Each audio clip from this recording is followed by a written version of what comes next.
Alright, so this is just a little small snippet of what my life is. I had a slingshot at one point. I had two of them, a red one and a white one. I rented them out. I also drove them because they're fucking fun. This is a video up there in Vegas. Play them real quick. Cosmopolitan. So that was on the 15th floor, Cosmopolitan Hotel in Las Vegas. Really, really, really nice. I always stayed there with one of my girlfriends back then, and yeah, it was really nice. Went there for a little bit. I'm just showing you guys this. It's like, hey, like this. I've been traveling. I've had cars and all this shit. It's great, but I want to share this with you guys so you don't think I'm some just fucking jerk off with no experience at all. So, Corvette,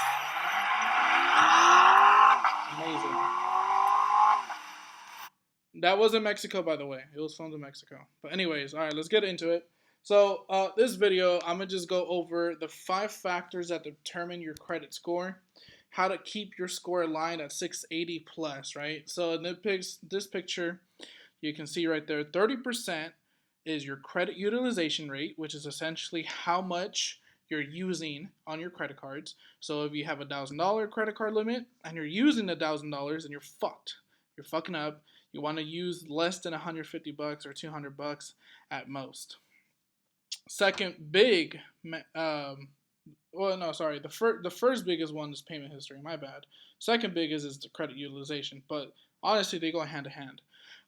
It's 35%. So 35% is your payment history, obviously. So you never, even if it's your minimum payment, you fucked up and you're being an idiot, and your utilization type, but you don't have the whole thing. At least make the payment on time. At least, okay. And then, of course, 10% types of credit. Another 10% is new credit. And then 15% is credit history. So your credit history is a pretty good big factor. It's not super big, but the older accounts you have, you want to keep them open. Even if you don't use it, just use 10, 20 bucks a month or every 2 months. So that way they won't close it.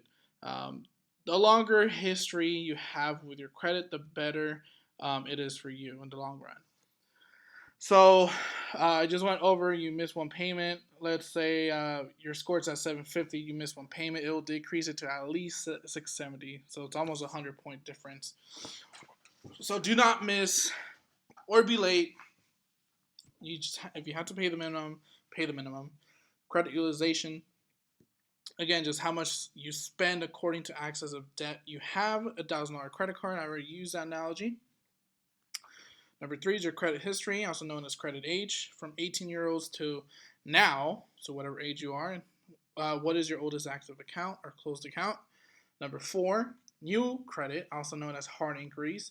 If you get hit with a lot of inquiries, usually that only happens if you apply for a lot of credit cards, or if you go to a shitty ass dealership. They'll apply for everywhere and everything just to get your application approved with any bank.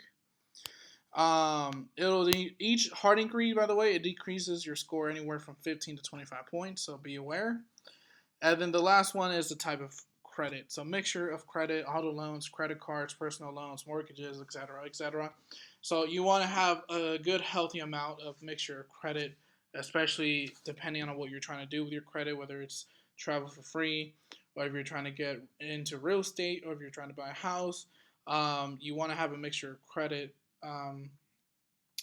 so that way they see that you can have different types of credit and be perfect history with each and every one of them.